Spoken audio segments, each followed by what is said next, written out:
Everyone, the student কর্নারের পক্ষ থেকে সকলকে স্বাগত জানাই।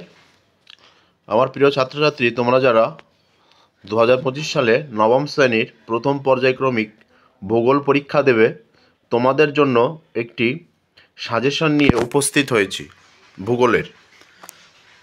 তোমাদের পরীক্ষা হবে এবার 40 নম্বর প্রথম পর্যায়ক্রমিক মূল্যায়ন।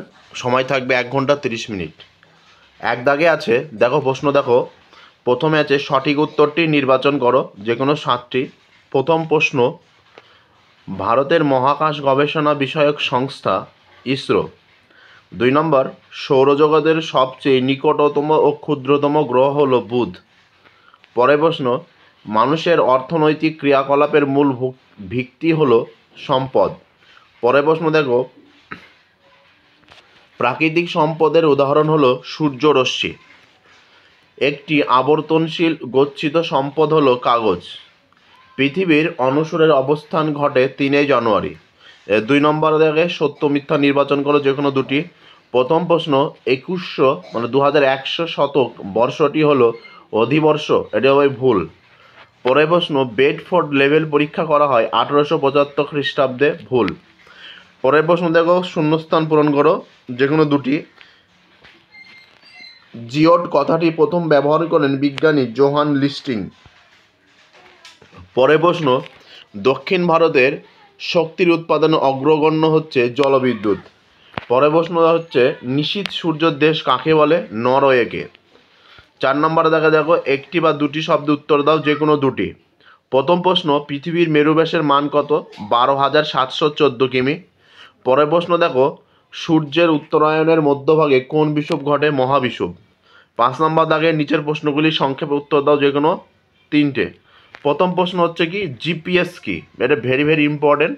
জিপিএস কি? জিপিএস এর পুরো কথাটি হলো গ্লোবাল পজিশনিং সিস্টেম, যার দ্বারা মানুষ তৈরি 24টি কৃত্রিম উপগ্রহের সাহায্যে ভূপৃষ্ঠের উপরে কোনো স্থানের অবস্থান নির্ণয় করা যায়। জাহাজ চালানো থেকে শুরু করে মিসাইল উৎক্ষেপণ, শব্দের সঠিক দিশা ও নির্ভুল নির্দেশ দিতে জিপিএস এর ব্যবহার করা হয়। পরের প্রশ্ন দেখো, পৃথিবীর কোন কোন অঞ্চলে ঋতু পরিবর্তন হয় না? উত্তর, পৃথিবীর নিরক্ষীয় অঞ্চল এবং মেরু অঞ্চল ঋতু পরিবর্তন হয় না, কারণ 1 নম্বর হচ্ছে নিরক্ষরেখা ও তার নিকটবর্তী অঞ্চলে সূর্য ও রশ্মি প্রায় সারা বছর লম্বভাবে পড়ায় এখানে চিরকালই গ্রীষ্ম ঋতু থাকে। 2 নম্বর পয়েন্ট, অন্যদিকে মেরু অঞ্চলে সূর্যরশ্মি সারা বছর তির্যকভাবে পড়ায় এখানে সর্বদাই শীতকাল থাকে। পরের প্রশ্ন হচ্ছে, কয়লাকে কালো হিরো বলে কেন? কারণ বর্তমানে দৈনন্দিন জীবনে কয়লা এবং তা থেকে প্রাপ্ত উপজাতি দ্রব্যগুলি অত্যন্ত অপরিহার্য হয়ে গেছে এবং সর্বোপরি তাপ বিদ্যুৎ উৎপাদন করতে ও কারখানায় বিভিন্ন কাজে কয়লা ব্যবহৃত হয়। হিরে যেমন মূল্যবান পদার্থ, ঠিক তেমনি ব্যবহারগত দিক থেকে কয়লা অত্যন্ত মহার্ঘ বস্তু এবং কয়লার রং কালো, তাই হীরের সঙ্গে তুলনা করে কয়লাকে কালো হিরে বলা হয়। পরের প্রশ্ন দেখো, 6 নম্বর দাগের যে কোনো 3টে অন্তস্থ গ্রহ টিকা লেখো। সংজ্ঞা দেখো, সৌর পরিবারে যে গ্রহগুলি সূর্যকেন্দ্রিক কক্ষপথের ভিতরের দিকে 7,000 কোটি কিমি দূরত্বের মধ্যে অবস্থান করলে তাদের অন্তস্থ গ্রহ বলে। বৈশিষ্ট্য, অন্তস্থ গ্রহগুলি পারস্পরিক দূরত্ব কম। 2 নম্বর, এই গ্রহগুলি আকারে বা ক্ষেত্রমান ছোট। 3 নম্বর হচ্ছে, সূর্যের নৈকট্য হেতু এই গ্রহগুলির উষ্ণতা বেশি।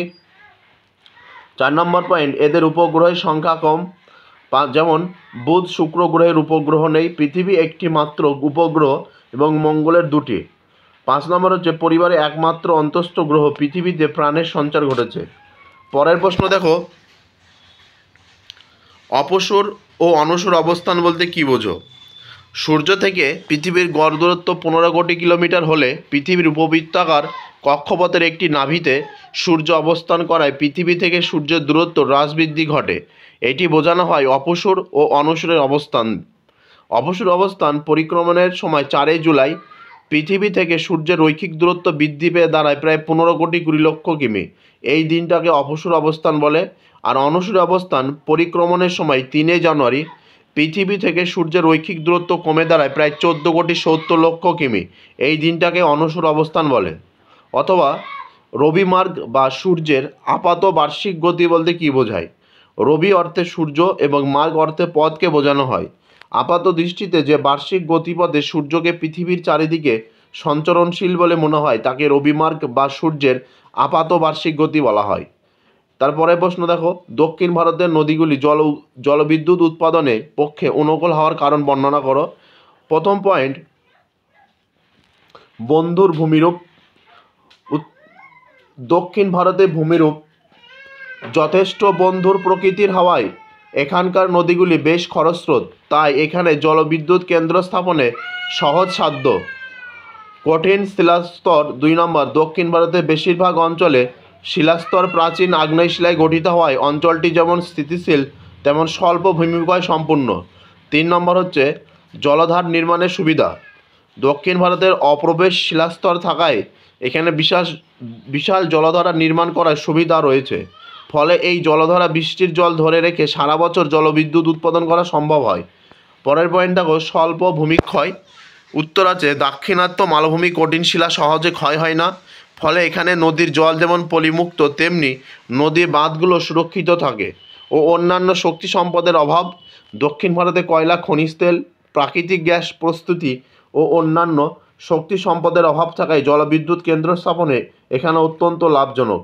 এবার 7 নম্বর দাগে যে কোনো একটি প্রশ্ন উত্তর দাও। 5 প্রথম প্রশ্ন, সৌরজগতে একমাত্র পৃথিবীর গ্রহের প্রাণের সঞ্চার ঘটেছে কেন? পয়েন্টগুলো বলছি দেখো। প্রথম পয়েন্ট আছে কি অনুকূল অবস্থান। 2 নম্বর পয়েন্ট আকৃতিগত পার্থক্য। 3 নম্বর অনুকূল পরিবেশ। 4 নম্বর হচ্ছে পৃথিবীর আবর্তন গতি। 5 নম্বর হচ্ছে জলের প্রাপ্যতা। এবার 2 নম্বর প্রশ্ন হচ্ছে পূর্ব ভারতের অধিকাংশ তাপবিদ্যুৎ কেন্দ্র গড়ে ওঠার কারণগুলি লেখো। প্রথম পয়েন্ট দেখো পর্যাপ্ত কাঁচামাল। 2 নম্বর বিকল্প শক্তি সম্পদের অভাব। 3 নম্বর বিদ্যুতের ব্যাপক চাহিদা। 4 নম্বর উন্নত পরিবহন ব্যবস্থা। 5 নম্বর হচ্ছে সুলভ ও দক্ষ শ্রমিক। আজকে ভিডিও এই পর্যন্ত। ভিডিওটি ভালো লেগে থাকলে অবশ্যই লাইক, কমেন্ট, শেয়ার করবে। আর চ্যানেলে নতুন হয়ে থাকলে চ্যানেলটি অবশ্যই সাবস্ক্রাইব করে পাশে থাকা বেল আইকন প্রেস করে রাখবে। আর ভিডিওটি বেশি বেশি শেয়ার করবে। প্রশ্নগুলি ভালো করে দেখে নাও, পারলে এগুলো খাতাতে লিখে রাখবে। পরীক্ষার সময় এখান থেকে কমন আসবে।